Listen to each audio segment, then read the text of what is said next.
Here's a look at the 8 things that you need to know today. Suicide death rates among teenagers have skyrocketed within the last decade. And a report released by the Centers for Disease Control and Prevention show that suicide among teens increased 56% from 2007 to 2017.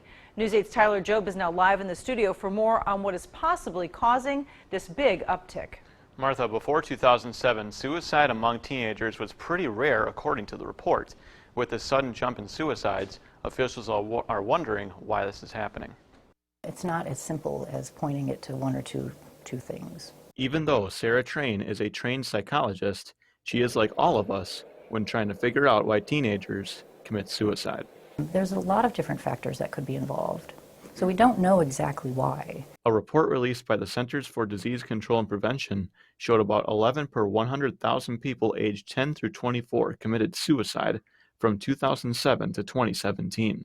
It's very concerning to see adolescents struggling at the rate that they are.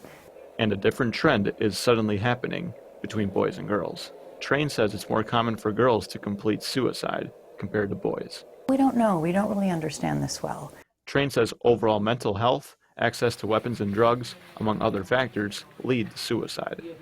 She also believes negative social media influence plays a role. Just a general search on the internet, and you know it's a lot easier to find negative things than it is to find positive things. Local schools are on the front lines of dealing with this problem. La Crescent-Hoka Public Schools is mourning the loss of an 8th grader from suicide recently.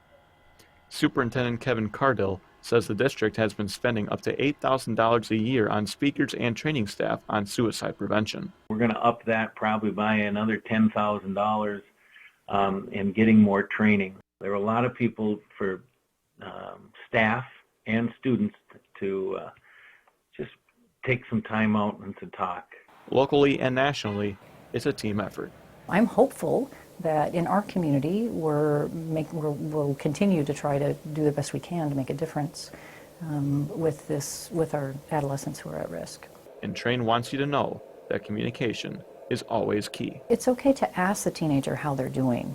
It's okay to ask them what they might need, and then to listen to what they need and to help support them. The report says suicide is now the second most common cause of death among youths, surpassing homicides, with accidents being the leading cause. All right, so Tyler, what are the experts saying about the best ways then to go about even just trying to prevent more suicides from happening? Yeah, talk to your parents, talk to anyone close to you, just talk to a therapist, talk to anybody. Anybody would help. And also, just don't forget about the suicide prevention hotline. It's 24 hours. It's at the bottom of your screen there, 1-800-273-8255. All right, thank you very much, Tyler, for that report.